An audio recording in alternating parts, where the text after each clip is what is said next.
Good evening. And welcome to our very special State of the City address this evening. Mayor Greg Orvek will be providing an overview of the accomplishments of the city during the last year. You'll be able to hear many of the things that the city has been involved in, from paving of sidewalks and resurfacing streets to stormwater, to rebuilding our organization and continuing to improve our community.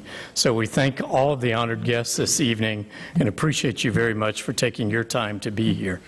So we would like to start with a presentation of colors for the Treasure Coast High School ROTC Honor Guard. Would you please come forward?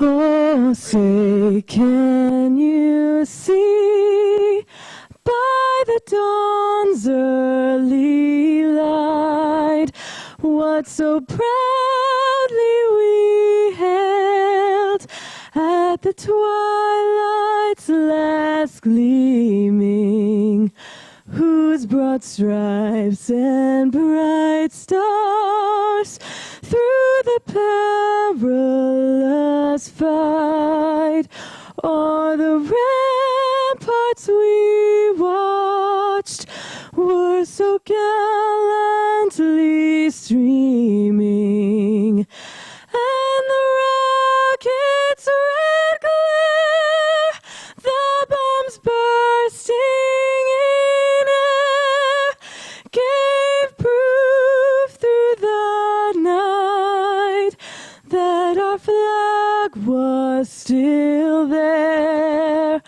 Oh, say, does that star-spangled banner yet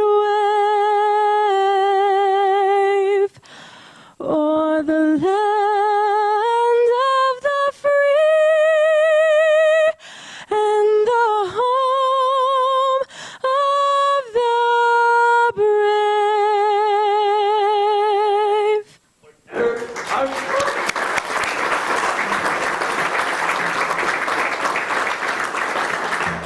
Please join me in thanking Amanda Sophia for a wonderful rendition of the national anthem. Thank you.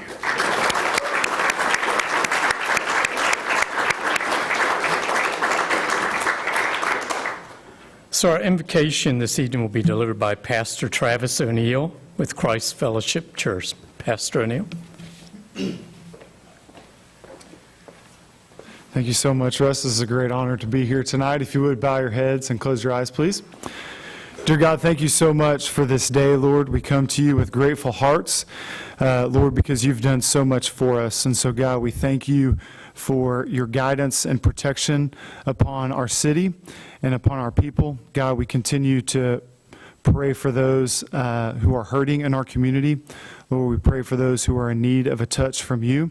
And Father, we pray for our students especially, and our kids in our schools. God, we pray for your protection over them.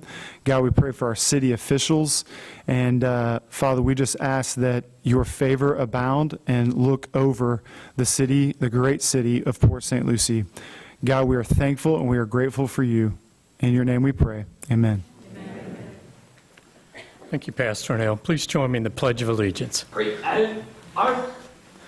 I pledge allegiance to the flag of the United States of America and to the republic for which it stands, one nation, under God, indivisible, with liberty and justice for all. Right, hey, forward, arch, forward, arch.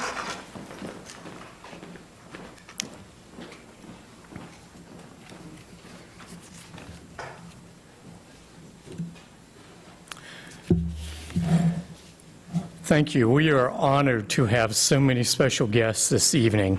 And the truth is that everybody in our room is special to our city. There are many things that you could have done with your time, but you chose to come and participate with us as we take a look back in our accomplishments from last year, and we hear where we're going during the next year. So I'm going to start with Mayor Orvek's family. And I know he is very appreciative that you were able to be here tonight. Tanya, Mayor's wife. Caitlin. Alec. And Christian. You got something really? All right. Oh, okay. Very good. All right. So I'm not sure. They might like my introduction better. Catherine Thompson from Gail Harrell's office.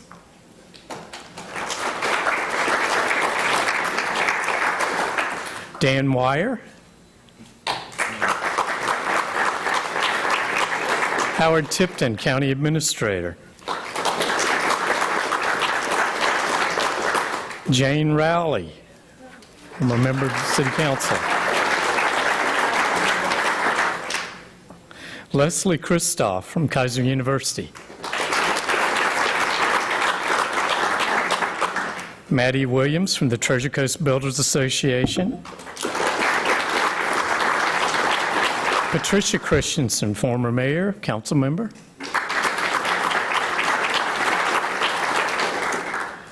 Teresa Aronson, Chamber of Commerce Director. And you met Travis O'Neill earlier, Pastor Travis O'Neill, and Jill Maressa from the EDC.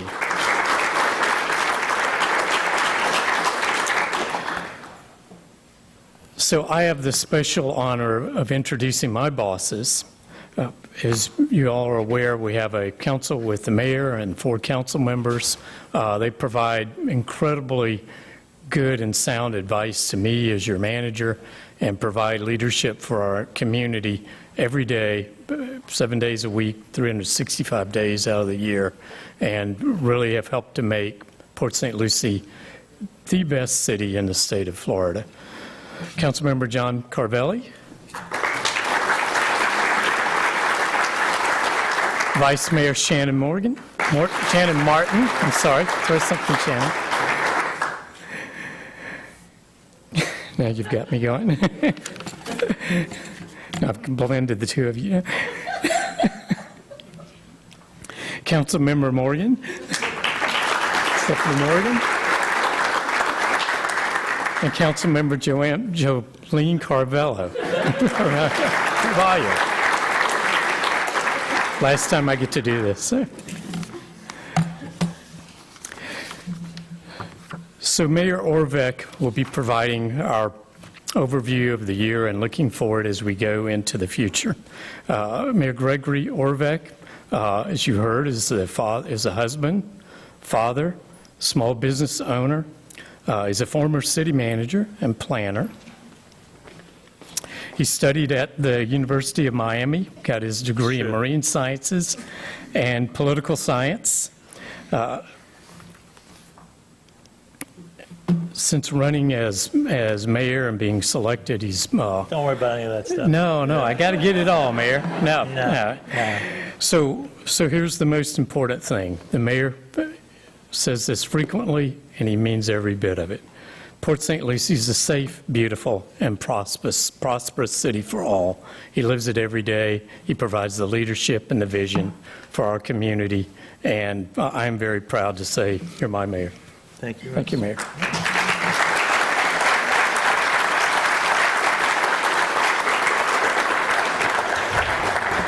Good evening, PSL. Good evening. Port St. Lucky's fellow citizens, friends, family, distinguished guests, and of course, Vice Mayor Martin, Councilwoman Morgan, Councilwoman Caraballo, if you want to go Espanol, and the one, the only, Dr. John Carvelli. I'd like to also thank all of our hardworking staff members for being here. You know, there's a lot of champions in this room and out there, watching on TV and online. And I know that we got a lot of friends out there, Barbara Coslet, Joan Kaltz, Jody Rosenberg, they're all watching. John Klosterman emailed before he took a much-deserved cruise to the Caribbean. I'm glad he's not in the Pacific, getting in fistfights with large families from Australia. I'm sure our crosstown watchdog, Jim McCallion, is reading this right now in closed caption.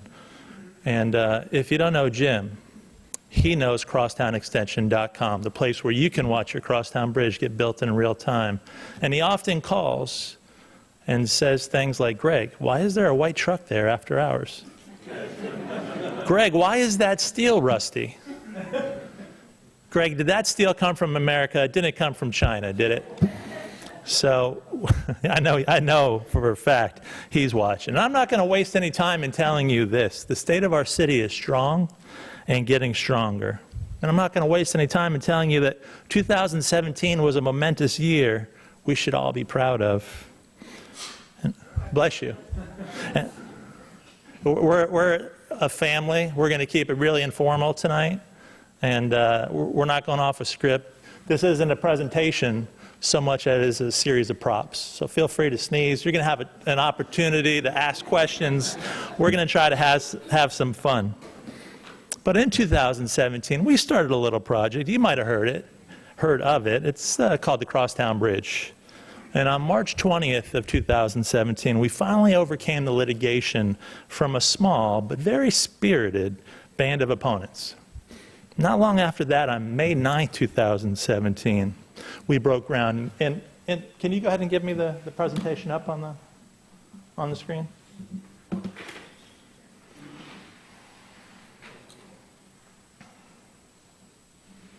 Hey, Leslie, you're right in there. Kaiser, you see that? See Kaiser right there on the invitation? There we were on May 9th, and when we brought the community together and we were celebrating almost 40 years of planning and working to get to that day of breaking ground, and we did. And then, as of today, this is where we're at today. This is what Jim McCallion watches on crosstownextension.com.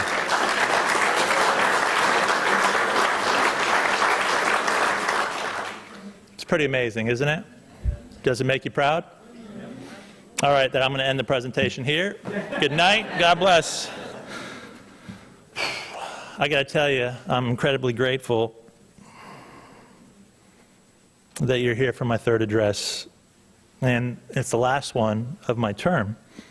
And with these circumstances in mind, I hope you'll indulge me as I express my love and gratitude, first to all of you, especially for those in person, but watching TV and all out there in Port St. Lucie, for allowing me to work with you on building a better Port St. Lucie. And then to the Vice Mayor, our City Council, and our City Manager. You know, the city manager, he makes a lot of sacrifices for the council. Did you see how he messed up the names of his own bosses to make me look good after? That is a manager's manager right there. And I want to, in all seriousness, say that our council manager team is the best, most cohesive unit that I've seen firsthand in my time in PSL. You know, this is my first term as mayor, but I've been here since 2002, and this is the best one that I've ever had the opportunity to work with personally. And we don't always, and we shouldn't always, have the same exact policy positions, but we do always put our shared vision, mission, values, our service to you, the people, first and above any politics. And I know that we'll keep working on it as long as we're together. And then last, but certainly not least, to my wife, Tanya, mother-in-law, Vonda, and the children I'm so proud of, Alex, Christian, and Caitlin, a.k.a. Peanut. I want you to come up here, guys. I want you to come up here. Yeah, I do.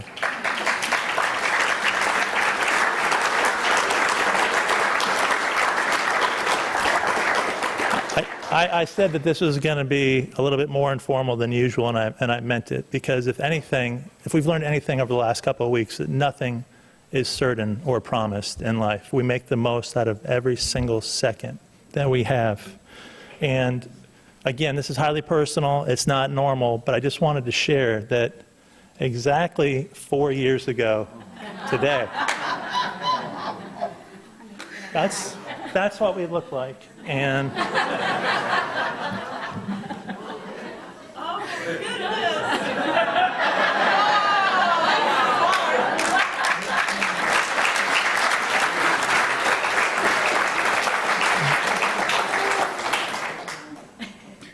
and I'm just so proud and thankful for him.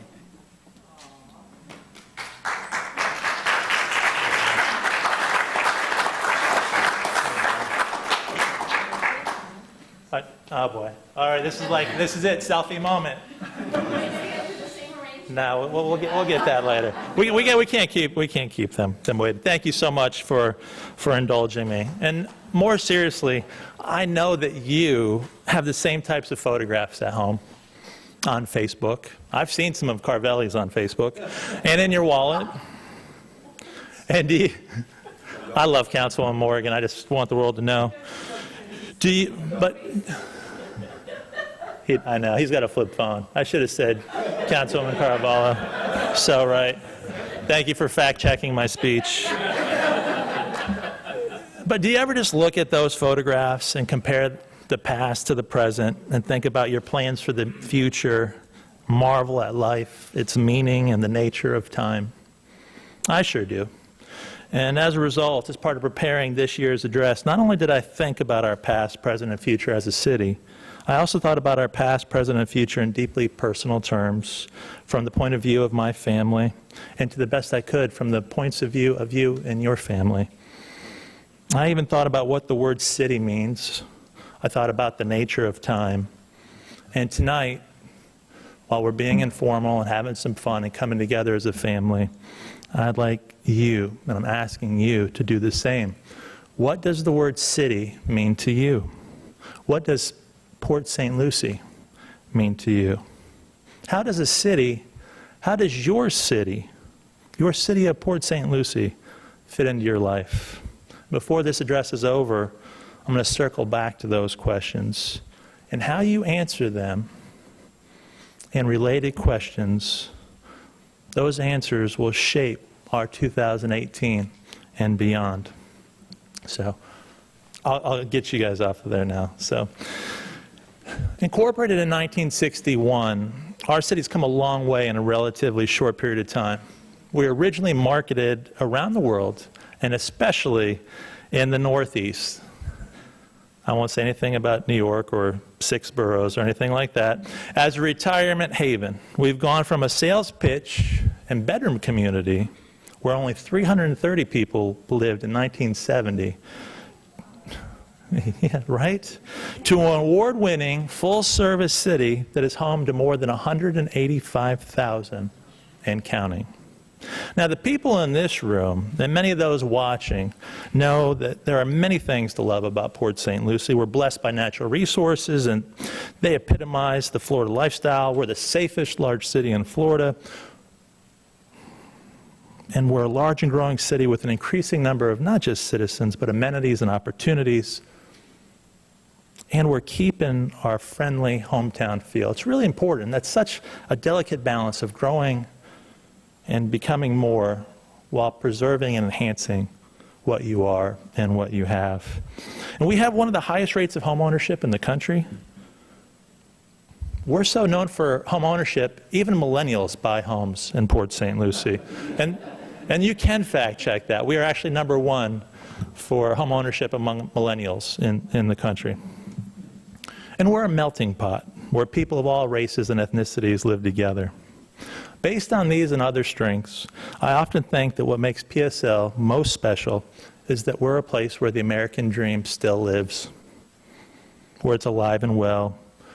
And just as an essential element of the American dream is the belief that a good life will be even better for our children and the next generation, I believe that an essential element of Port St. Lucie is our great promise. For all that there is to love, our best is yet to come. And to deliver on our great promise, here at City Hall and across our more than 120 square miles, your elected city council and I, along with the appointed city manager and city administration. By the way, the city administration reports to the city manager. It's not like TV exactly, where the mayor does it.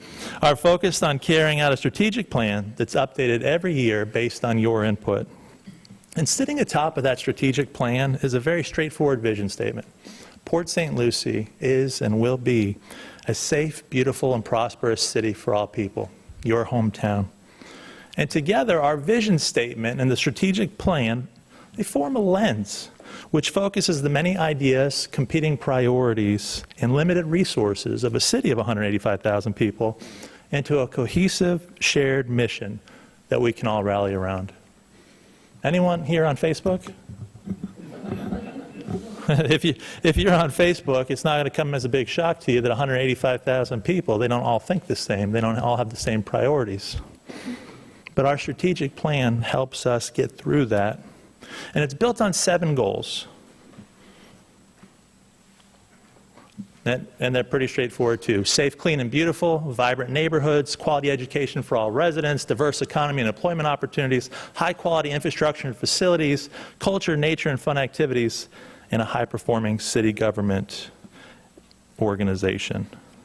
Now, those goals, in turn, are built on tens of objectives, hundreds, if not thousands of actions, and a critical part of bringing the plan to life is measuring our progress through objective indicators, reporting our results to you, hearing your feedback, and making any necessary adjustments to our plan.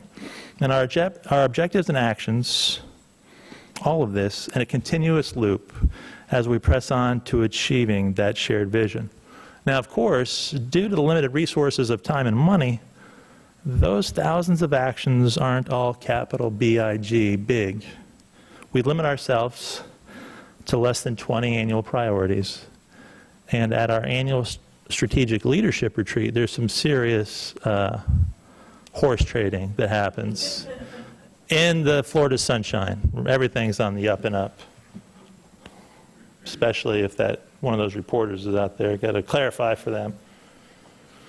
Now, I just want to I'm not going to run through all of these, but I do want to just take the opportunity to talk about them, some of the big things that go into each of the goals and objectives. And we start with, here in Port St. Lucie, with safe, clean, and beautiful. And safety is one of those things that's very special about Port St. Lucie. How safe are we? We're the safest large city in Florida. And that's not something that just happened overnight. That's over a period of years.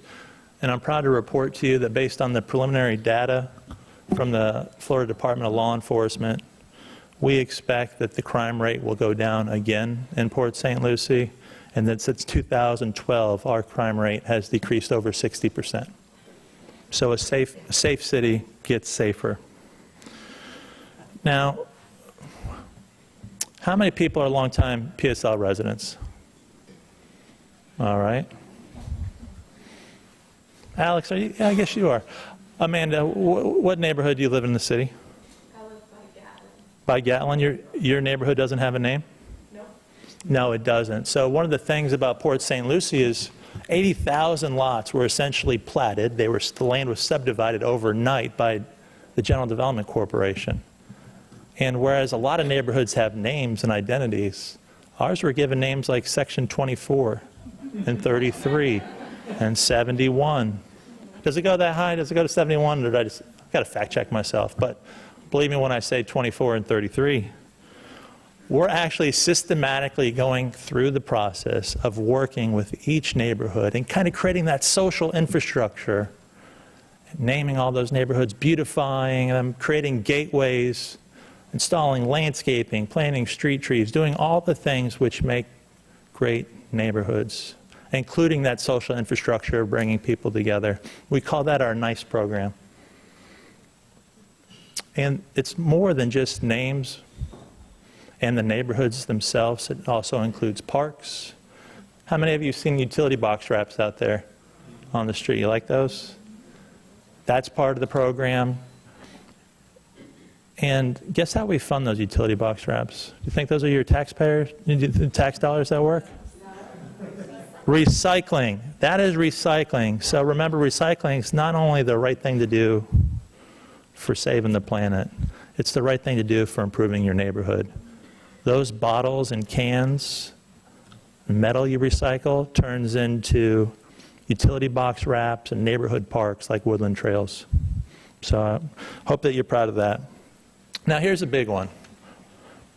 Quality education for all residents. What's more important to our prosperity than the education of our children and what comes next?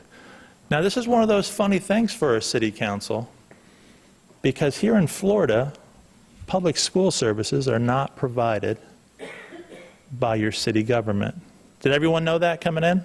Yeah, we had a pretty educated bunch. But a lot of people that move here don't realize that. There's a separate government, it's independently elected. And to be honest, education has been a great challenge for us. Before last year, the best we had ever done among the 67 school districts in the state of Florida is 43. But you know, something's happening in St. Lucie Public Schools. And the current board and our superintendent, Wayne Gent, have made great strides. And this last year, they went from the bottom third to the top half. And so they are now ranked 32 out of 67. Can we give them a round of applause?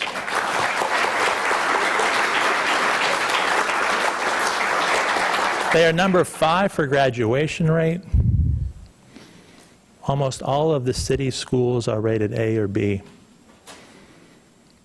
In fact, I think all of the A schools, other than LPA, are home right here in PSL. So the next time you overhear a conversation with your neighbors about schools, make sure that we're talking about our present and our future and not just our past.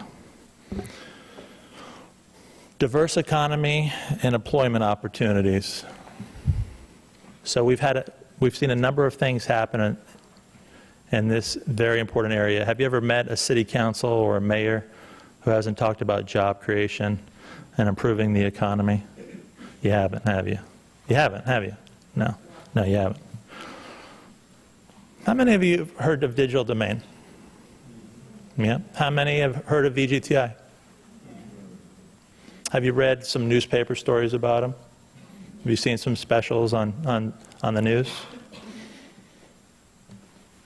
How many people have read more than one story on the expansion of Tradition Medical Center?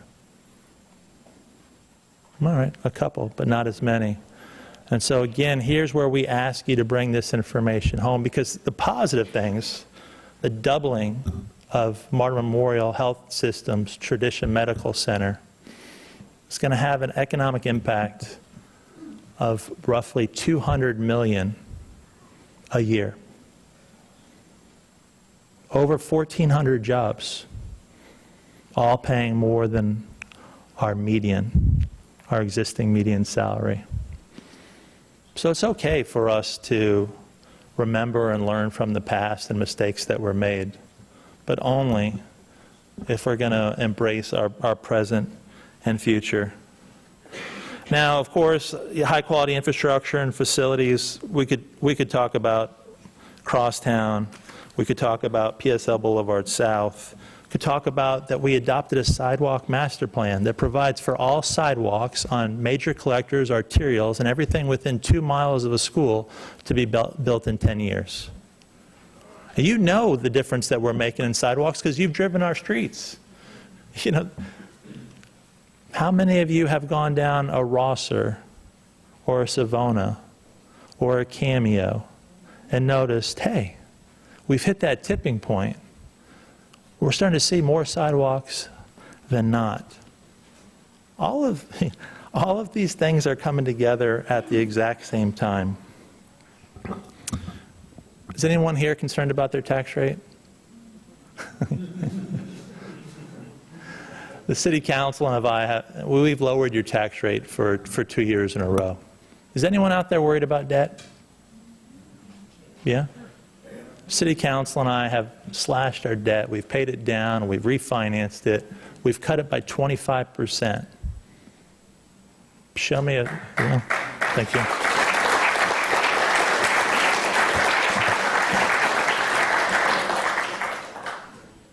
The resulting cash flow savings get reinvested in the city and go back to you. That's what helps us lower that property tax rate. Now, I promised that we were not going to be on a script tonight, and I've talked about some of our goals and priorities. I'd like to open it up to you, my residents. This is an opportunity for you to ask any question that you might have. We'll go ahead and we'll give it, let's see if we got 10 minutes worth of questions, and I'll see if I have 11 minutes of answers. We got a hot mic? Vice Mayor? Would you mind being the maestro?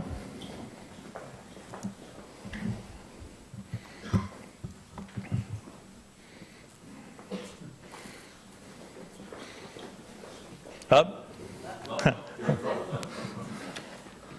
Recently, we received a $3 million grant from Governor Scott. Now, apparently our local newspaper thinks we should give that back, but assuming we're not doing that, would you tell everyone not just what that's going to do for City Electric, but also what that is going to mean for the development of Southern Grove? Thank you very much, Mr. Wire. So how many people here are familiar with the word tradition, what tradition means? Yeah? How many of you have heard the word Southern Grove? Yeah, a good deal. So tradition in Southern Grove is that area of tradition that's south of Tradition Parkway that runs adjacent to I-95 all the way to Becker. And the reason why this area was annexed into the city so many years ago, probably about 13 years, 14 years ago now, is because of the promise of a jobs corridor. And that jobs corridor started around what is now a very powerful engine, Tradition Medical Center. But originally it was seeded with VGTI and Torrey Pines. And now the hotel and the medical office is coming up around it. But the rest of it was really slated to be a lot of research and development, light institutional office uses that was going to power our future. Because going back, remember, we're a bedroom community. Well, this was going to help us become something more. And of course, all of that was entitled and then developed and the infrastructure put in the ground leading up to the Great Recession and the bust. So it stayed dormant for a while.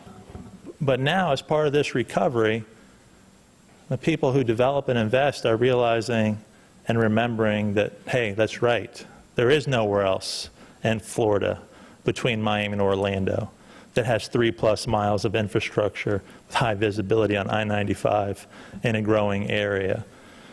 And so City Electric, one of the top 10 companies in its space, who had an existing operation in PSL over by St. Lucie West, wanted to expand and consolidate their operations. And they had 3 ideas. 1, we could stay in PSL. 2, we could go to Texas. Or 3, we could go to North Carolina. And after hiring a professional site selector, they ultimately chose on staying in PSL and being really the founding anchor of the Tradition Center for Commerce. And I mean, it's really a deep question because it's not, a lot of things are coming together. One, of course, we want to grow existing businesses. That's something that we heard from you. We don't buy love, grow existing business, help them expand. Don't give out cash. So the way that we facilitated this deal is we have tax abatement available, which is prospective. We have some impact fee waivers. But the big thing, it's the classic economic development tool. We invested in infrastructure. And so in order to get this first Tradition Center for Commerce going, we created an office, basically a light industrial warehouse office park. And we're putting in a loop road that makes 7 parcels available, one of which will be City Electric. And the beauty of it, Mr. Wire and members of of the audience is that no city dollars are going into that road. So $3 million is coming from the state's job growth incentive fund, and the other $1 million is coming from a special fund that we have funded by developers for economic development purposes. So we're using developer dollars and we're leveraging state dollars to grow jobs that pay more than our median wage, to retain and expand.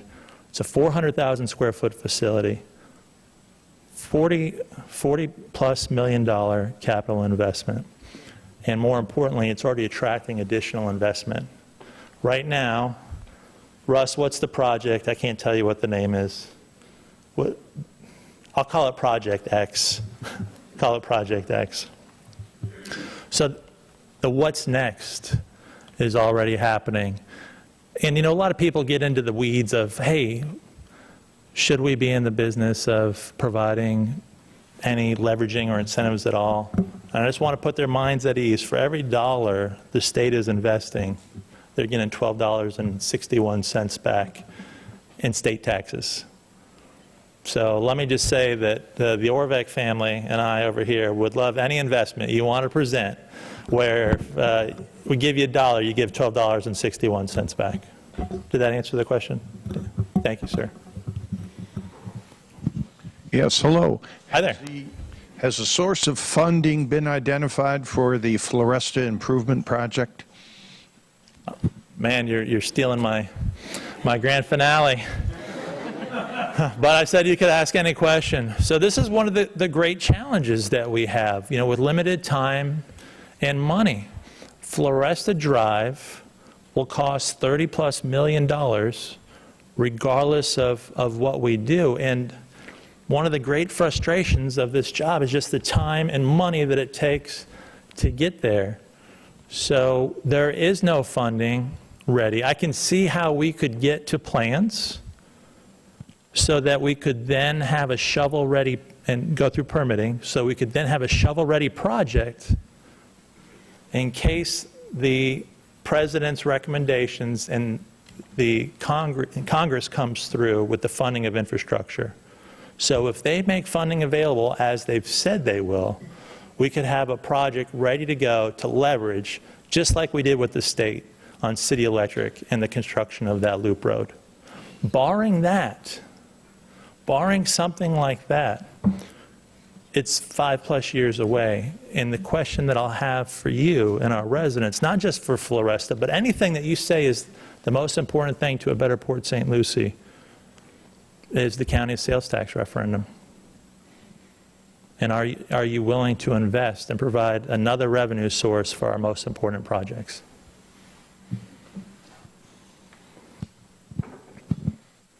Good evening. Mayor Orvek, last week you were at Kings Isle and you touched a little on the billion steps, and I just wondered if you could go into a little bit more detail. Yes, thank you very much. And did you see that photo I had of me and the family? Did you notice how much bigger my... Well, you know, again, it's all about prosperity. And what's more important to our prosperity than our health? You know, we want you to live the good life in Port St. Lucie, but we want it to be a long life. We want you to have quality of life. And we know that eating right and exercise is integral to that. And we decided to start with exercise. Because if you exercise hard enough, actually you can have a couple extra cheat days, right? So as it turns out, working with the health department and the St. Lucie, Healthy St. Lucie Coalition, we identified that exercise and getting your daily exercise need not be more complicated than going for a brisk walk.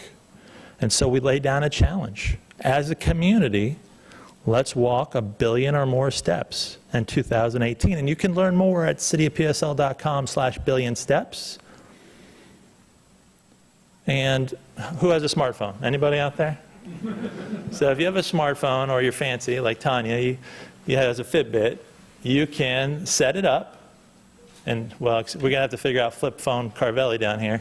But maybe we will get him a Fitbit for Christmas. Once you go through the process of signing up, It will actually aggregate your steps as part of the overall teams, and you can form your own team. So if Kings Isle wants to put the beat down on Lake Forest or the Cascades, you could do that. Oh, we know they're competitive, don't we? Or you could join like an existing team like Team PSL, because you could help us beat the HR department. Yeah, that's right. And it adds up it accumulates our steps, and we know where we're at. And it sounds huge, but when you think we're 185,000 and there's 305,000 in St. Lucie County, I know we can do it. But just like anything else, it's going to take all of us working together. Thank you. My question has to do with what's the status of the mall intended to be near Becker Road and I-95, and also whether Costco would move into this area. The dreaded Costco question. This was going so well. So this is just rumor and happenstance, but the best information that I have available is that, once again, Costco is looking at Martin County, and they are looking actually south of Indian Street, so really deep Martin County. And I think for them, the number of affluent gated communities that are already existing, whereas in tradition everywhere else we're still growing, I think that's compelling. Of course, things can change, and that deal is not done, so we'll keep working at it and see what happens. Similarly, the mall that was originally planned, again, you remember tradition, you remember Southern Groves, you remember the Jobs Corridor, at the southern end of that, where it meets Becker, was plans for a regional shopping mall. Of course, this again was in 2006, 2007, where a mall developer needed the market to continue climbing at the same pace that it had been from 04 to 07, and that was not realistic. And what's happened since the bust is that the market for malls has completely changed. And in fact, I think if you do the research, you'll find that only about 3 shopping malls have been built in the entire United States over the last couple of years. They're actually contracting. And as a result, and to be perfectly candid, I do not think that we should plan for a regional shopping mall in the near term. I think we'd be much better served by continuing to attract jobs into the Southern Grove Jobs Corridor, because where the shopping mall market has receded and declined, distributors like Amazon and others are growing. And that's why, even though we didn't win the contest for Amazon's HQ2, the exercise and the capacity building and the relationship building was so important. And in fact, our business navigator, Elijah Wooten, is in conversations, and we'll see if something bears fruit. So keep your fingers crossed on that. Mayor Orvac, I understand the schedule for the Crosstown Parkway Bridge is a little bit behind due to rain and weather and stuff like that. Is there a projected finish date? Well, regardless of what the professionals might tell you and talk about the contract and rain days, the council and I have been pretty consistent in saying November 19 or sooner. So and there's actually a countdown clock on crosstownextension.com. It's at 600 days and change. But we're shooting for that, find a way for it to be done in 19. And it can't get here soon enough, because if you drive our streets, you know that the recovery is in full swing. We're growing by leaps and bounds. Thank you. I noticed there is an abundance of lighting on the completed portion of Crosstown Parkway. I just wondered if we have considered the use of solar energy in this city. And my second question is, what's the word on the Veterans Facility for the Tradition area? Man, some of you are getting 2-for-1 specials. Hold on a second here. So solar, we do have a history of building solar. In fact, we've previously installed solar on the Civic Center. We actually experimented with soft flexible panels versus the hard panels as part of the then president's stimulus package. And let me tell you that the results of that experiment are in, and go with the rigid fixed panels versus the flexible ones, because that thing has not delivered as promised. But that has not stopped us from continuing with solar. And in fact, we are working with FPL right now. You know, the ratepayers of FPL have agreed to pay an additional fee, as some have, as part of your bill, and that extra money goes towards solar projects. And our city manager and staff have worked with FPL to design some solar trees that will actually be here at City Hall as a demonstration of solar technology, and we're looking to expand. In fact, I bug the city manager every day about building a carport over our parking lot right here so that we could just power the whole City Hall. And I hope that now that we've brought on a federal consultant for grant writing, that we will be able to pursue grant opportunities to make more of those projects happen. And then I'd be remiss if we didn't mention SELF. Has anyone ever heard of SELF before? Solar Energy and Loan Fund. And so they're a resource. The head of that is a former county commissioner, Doug Coward, cares about the community, loves solar.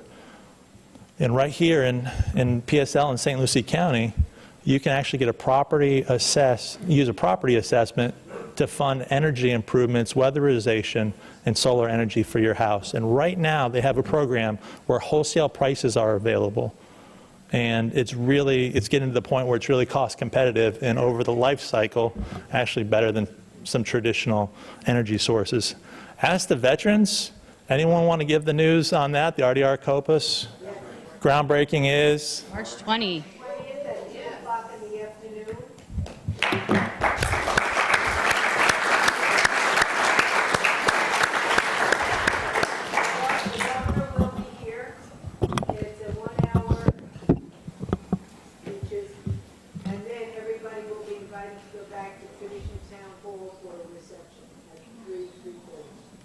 All right, so a lot of hard work went into that. Obviously, the federal government, the state government had to figure out the funding share.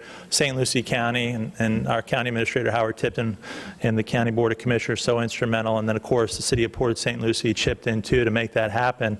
And it's on tonight's agenda to work out some of the last little approvals to make sure once that groundbreaking, once that ground gets broken, hopefully they can make like Crosstown Bridge and get that thing done. And it's important because we are a hometown for heroes. Carrying on in the tradition of asking two questions.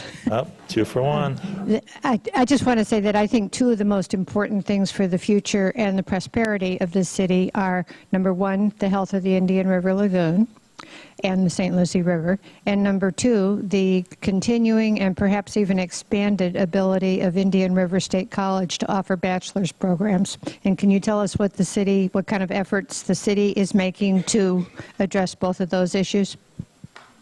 Absolutely. So thank you. So I would say that the City Council and I definitely agree with you about the importance of the Indian River Lagoon and the St. Lucie River.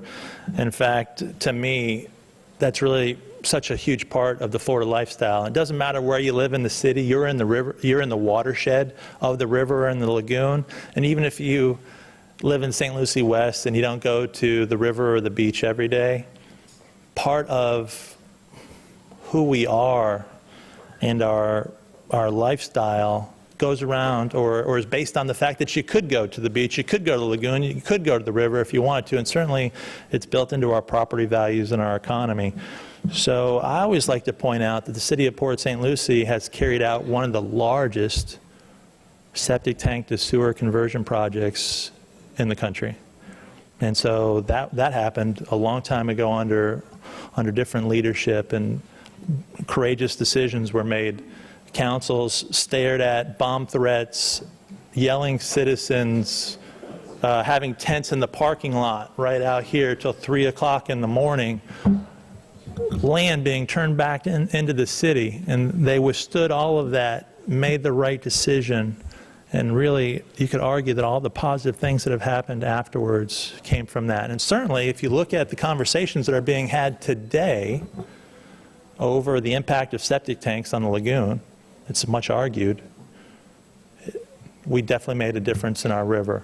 Just like we did with the stormwater utility, where we all pay so that we have a great stormwater system, just like we did when we invested $36 million in the Eastern Watershed Improvement Project after Tropical Storm Faye, and just as we're doing with one of our centerpieces, the McCarty Ranch project. Has anyone here heard of McCarty Ranch before? So we have about 5,000 acres, 2 different chunks of property way out west on the west side of town, and that property is adjacent to the C-23 canal. Now, if you are really following the water issue, probably a lot of the newspaper articles you read and the nightly news, it's based on the algae in the Okeechobee, the C-44 waterway, just belching water from the lake into the South Fork and the St. Lucie River and then the lagoon. But our water, we're not as directly impacted. That's only an indirect impact because that's further downstream from us. Our fresh water, we still have our challenges. We have challenges with water quality, with fertilizer, with fecal coliform, all kinds of stuff. But it comes from the C-23 canal, which is the Martin County line, the C-24, which comes out in South Bend, all right, and then the river itself, the St. Lucie River itself. So we're attacking the C-23 first, and the utility bought 5,000 acres of land, McCarty Ranch, directly contiguous, and what we're going to do is we're going to take 9 billion gallons of water out of that C-23 a year. We're going to filter it, we're going to store it, and eventually we're going to make it available for drinking water for our growing population as it reaches a build-out of 450,000 or more people. So imagine that. Instead of throwing away so much polluted water that we ruin 2 of the most significant estuaries in the world, we're going to use it for what we need it for, drinking. So that's the Indian River Lagoon, the St. Lucie River, and some of the things that we're doing there and that we'll continue to do. We're also doing smaller projects like Veterans Memorial Parkway stormwater retrofit project. We are also doing a study of the water to see if we can trace the source of contaminants like fecal coliform, see if we can actually find where it's coming from so that we can get rid of it. All right, on to IRSC. You know, we're so lucky to have an improving school system that's starting to focus on career technical, because not everyone's going to go to college, right? Some people, they're going to develop a career, so they're working on that. But the other track is to go to college, and we have an award-winning, an Aspen Award finalist school in River State College. So we really have one of the best state colleges in all the land, and they do provide bachelor's degrees. And there's an ongoing debate in the state legislature, and that's something that you could help with, about whether state colleges have overstepped their bounds and if they should be pulled back. That could be devastating for a place like Port St. Lucie. But in addition to IRSC, we have our friends right there from Kaiser who have grown from a technical school to a full university providing masters and doctorates. They have built a brand new campus at that same Southern Grove in that same Tradition Center for Innovation. And they're an important part of that. And you know, we're proud of what they're becoming. In fact, further south, they didn't do it here. I think we should call up Dr. Kaiser and ask him to rethink it. But they did create a full campus with a football team, just a half hour away. And it was quite educational for me because their mascot's the Seahawks. And whereas I call them Ospreys, they call them Seahawks. All right, let's take one final question right there. Where's the Vice Mayor? I had one here. Oh, okay, two. Mr. Mayor? Yes, sir. Mine's pretty simple. You almost touched on it. I was just going to ask you, and the population growth expectations, has that been kind of refined? What you think will happen in the next couple of years and long term? I can't wait. Let me just say I can't wait for the U.S. Census to come out in 2020, because, you know, after being here so long on the streets, you can just feel how busy it is out there and how many people are here.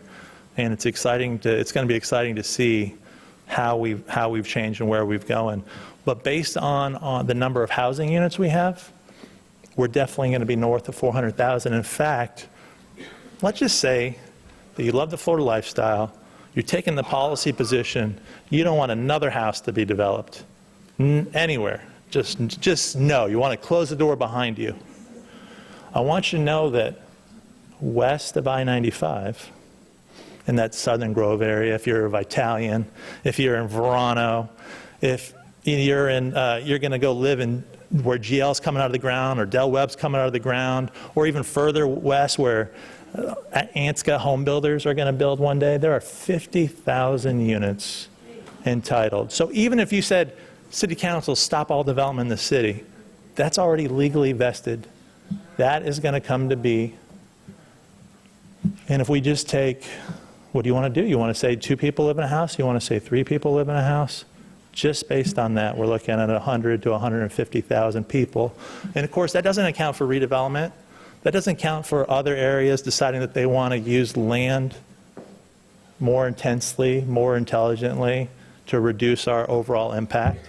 And so things will change from there. So we've always identified the build out as 400 to 450, but anyone who promises you that we're going to get there in 20 or 25 or 30 or 40 years, they're joshing you. I mean, they're fibbing.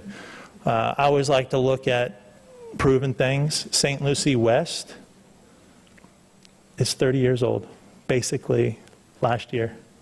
That's how long it took to build out St. Lucie West. Well, the western areas are about 9 St. Lucie West, 10 St. Lucie West. So we'll see. Your crystal ball might be better than mine. Thank you. Thank you, Mayor Orvak. Taking this last question. I represent those in the city and the state in our area for those with disabilities, those with intellectual and developmental disabilities. And my question would be is how as a city can we use that special needs funding that comes through for housing to look at developing better employment opportunities, because we are an employment first state now, and to improve the quality of life for those within that special needs community, because they tend to live in a life of poverty because they're kept there because of previous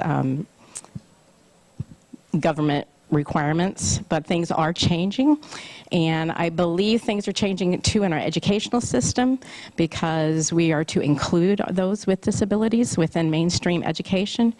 And I'm wondering if you have any reports on housing like it's going on in Brevard County, now Promise of Brevard, housing Noah's Ark, which is Lake.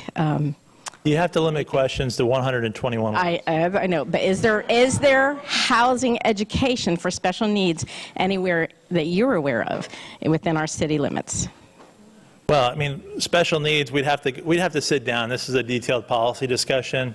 But one, I would identify that we want to be a prosperous city for all people, and that we want high quality education for everybody. So right away, the first thing I would recognize is that we have overlapping interests and probably a desire to help.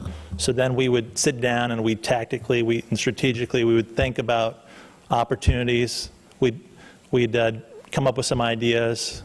We'd go out to stakeholders, we'd polish them, we'd send it to the council to see what they thought and for their buy-in. And then once we agreed, we would implement our process, continuous feedback, measuring, adjusting, succeeding. And so, I would offer you that opportunity. There's a number of community providers in that space. You're probably familiar with them, and we'll see what we can leverage. Thank you, and thank you very much for all your questions. Give everyone a round of applause for their questions. Now, I just want to say that, Russ and the team, they're so good that they have this really refined. So we have our strategic plan, we have our priorities, we measure if we succeed or if we're failing and we need to retool so that we can succeed. And then we take your input. We're doing a national citizen survey. It's the gold standard of getting feedback and benchmarking. Kate Kendu Parmalee is working with the department heads, our budget advisory committee, to polish our performance indicators and making sure that we're measuring success. It's kind of taken some of the improv away from it. In fact, next month, the city council and staff and the leadership team will get together. Probably, are we meeting at McCarty again? We're meeting at McCarty, and we will update these priorities into new ones So that's all I can do is take some of the ideas that you provided and then share with the council using my mayor's prerogative on what some of, I hope, our priorities will be. And I've just got them broadly categorized in finishing what we started. The first category is finishing what we started. We have possession of VGTI. That's what we did in 2017. We went through the legal rigmarole necessary to get possession of that property. Now 2018 needs to be the year that we turn VGTI into jobs, investment, and economic development. And it doesn't need to be necessarily in the biotech space. It could be in the research space. It could be in any space that does those things. Anyone remember City Center? So City Center, this is another one of those things that we need to finish. You know, as mayor, I could kind of pick when this State of the City message happens, and I had actually delayed it in the hope that we would have an offer for City Center by now. I want you to know that there's one just right on the other side of this meeting. We're not directly in control because the property is held by an SEC-appointed receiver, Security and Exchange Commission appointed receiver, but that he has been very friendly and understanding to the city. He is trying to do the best that he can to make sure that it becomes the mixed-use cornerstone we know that it can be, anchoring our US 1 corridor. The other thing, I mean, it doesn't have to be complicated. We have a sidewalk master plan. We've identified sidewalks as one of the most important things to our community in overcoming that GDC legacy of not having sidewalks. There's a $13 million portion of that plan that's not funded. We need to find a way to fund it. We need to find a way just to repave all of our roads so that every road is repaved on a 20-year life cycle. We can't be the city we want to be if grass is growing up through our roads. We have to be good at the basics. I also believe that we should take advantage of opportunities. Tradition Medical Center has doubled. It's a $200 million a year annual impact. It employs thousands of people. It's resulting in the construction of more than 200,000 additional square feet of medical office. How many million square feet will be developed over the next 20, 30 years? Martin Memorial has announced a strategic partnership with Cleveland Clinic. Cleveland Clinic, one of the name brands in medicine and quality health care, have expressed their interest in going to Indian River Medical Center. They're already in Southeast Florida, further to our south. How might we work with our friends at Martin Memorial to ensure that the strategic partnership with Cleveland Clinic doesn't just happen at the Francis Langford Center, but happens right there in Tradition Medical Center? How might we let them know that we have a little building called the Florida Center for Biosciences, formerly known as VGTI.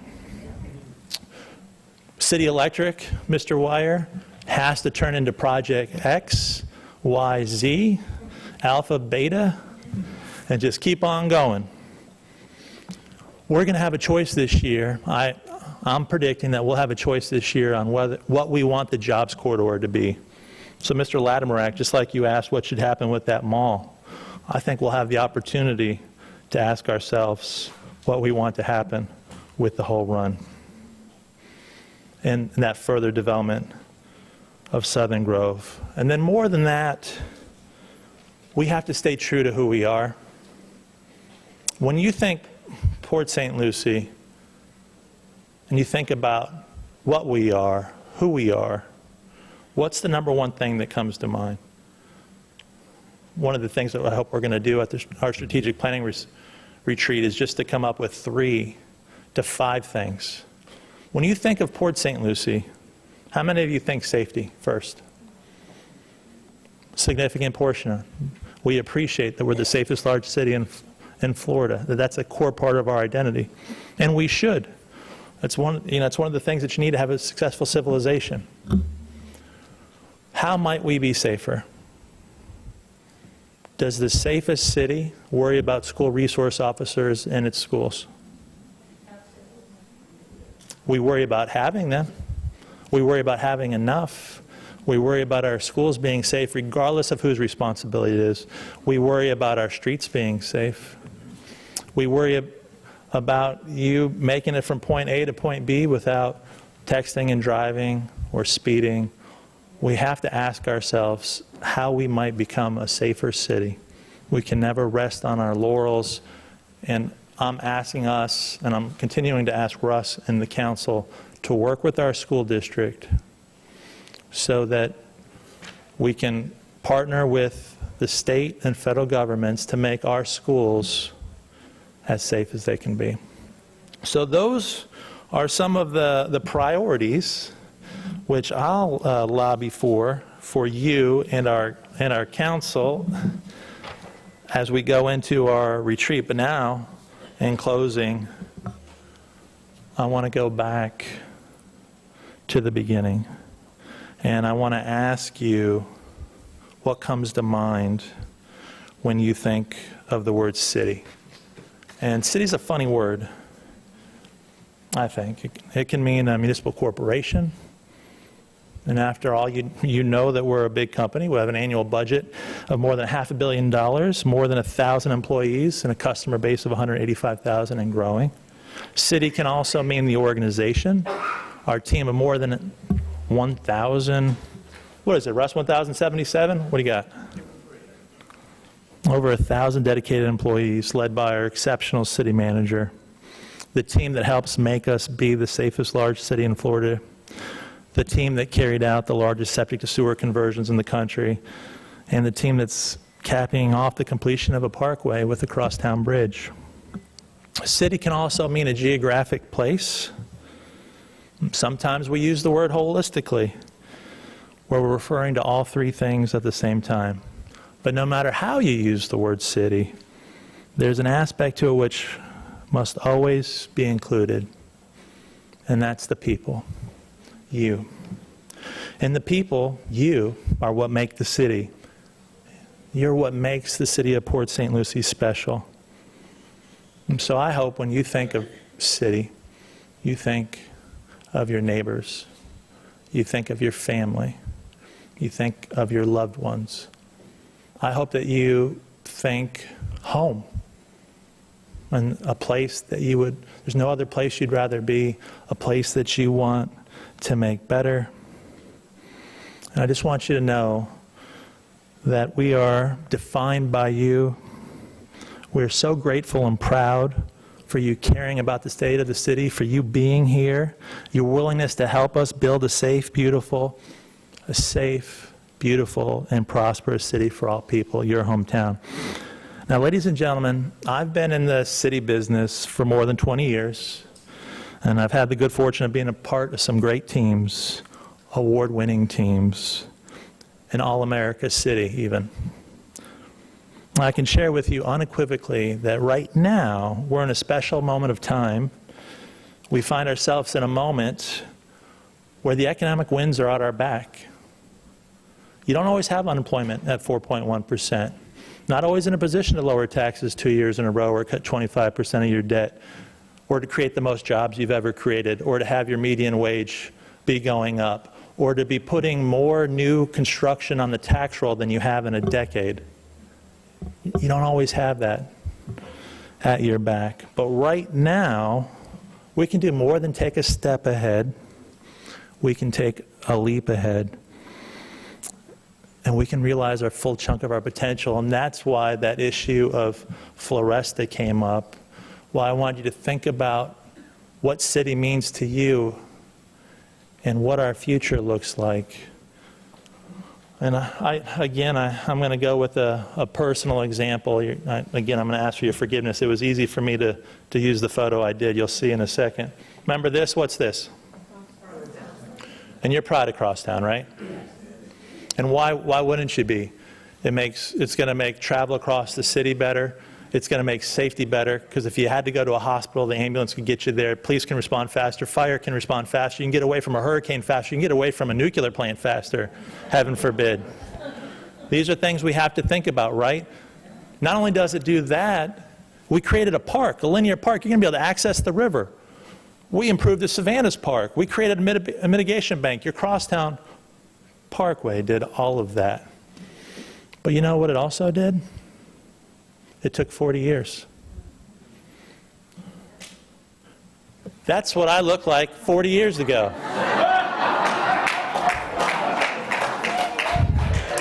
And I use that photo because it's easier for me to tease myself than it is to tease any of you, our residents. But that's how it looked, and honest to goodness, we're having fun with this moment, but this is one of the saddest things I deal with as your mayor, ladies and gentlemen, because when you come to us, whether it's for Floresta, or it's Tradition Park, or it's helping special needs children, or it's becoming a top 10 school district, or it's creating a vocational center, one campus in our city, any of those things, and you've passed the test, it's in the vision, it's consistent, it's on the list, it's consistent with the strategic plan, we want to do it, but we can't because of time and money. This is a year where we ask you whether you want to continue on the status quo, which is great. We're methodically improving the city for the better. We're proving that we're getting better every year and we're a city on the rise. Or do you want to invest greater and fast forward into our amazing future with the sales tax referendum? And so my final thought for you is this. It's your decision as the voters. I'd like to work with the council to also throw to you the projects that you would like to see that sales tax referendum fund. Working with you, we've identified a list. But if we work together and identified the top 2 or 3 most important projects to you, would you invest in a future not just for tomorrow, but 5 or 10 years from now? Would you take the opportunity not to wait a decade for Floresta, but 5 years or less? To have every sidewalk that we've ever planned done in 5 years or less? To be on a schedule where your roads, the blacktop's always black, the grass is always green, and the American dream lives? That's the question that we have for you this year, and as always, we serve you. I'm very, very proud to report on behalf of the city of Port St. Lucie, the state of your city is strong, and it's getting stronger, and our best days are in front of us. May God continue to bless you. May God continue to bless Port St. Lucie. Thank you.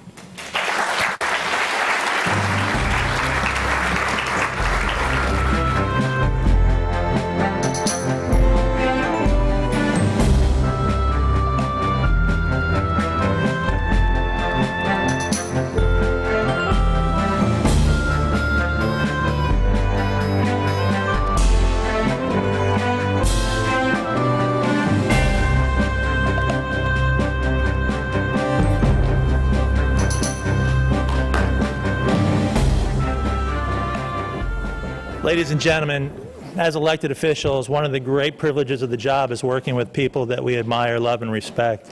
And I got to tell you that I thank the world of this guy right here. And he's led this program to excellence. Is there anything that you want to say, sir? Just real quick, the mayor invited us out here. He was kind enough to go to our unit evaluation this year. And while he was there, he saw Cadet Students Motivation. Go ahead and turn and face him, Miss Daddy, and put him at ease for a second. Right, pace. And he talks about motivation. And one of the things I tell my guys every year, the first day of class, I write on the whiteboard in big, bold letters, my mantra for them that they should take with them and live by every single day. When I get up in the morning, to the first thought in their brain. And that is, you don't have to, you get to. It's all about attitude.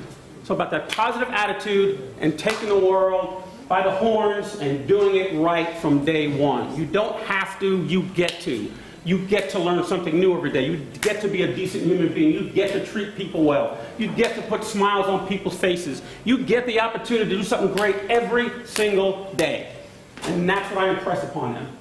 And this year, they received and exceeds standards, which is the highest evaluation rating you can get from headquarters Air Force Junior ROTC. and the mayor was there for us, like I said, which we really do appreciate. So what I want to do is leave you with that thought, first off. You don't have to, you get to. As citizens of the city, that's the way we have to approach everything. And if we do that, we can make the city even greater than what it is. And these guys are going to show us how we keep that feeling and keep that drive in us every single day by doing motivation for you. So with your permission, Mr. Mayor, please proceed. Titans, takes, Titans, are you motivated? Yes, sir! Are you dedicated? Yes, sir! How motivated are you?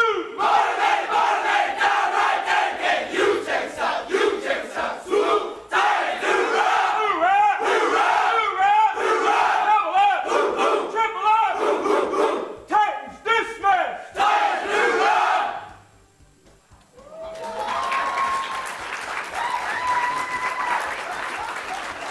Go get him, PSL. Onward and upward.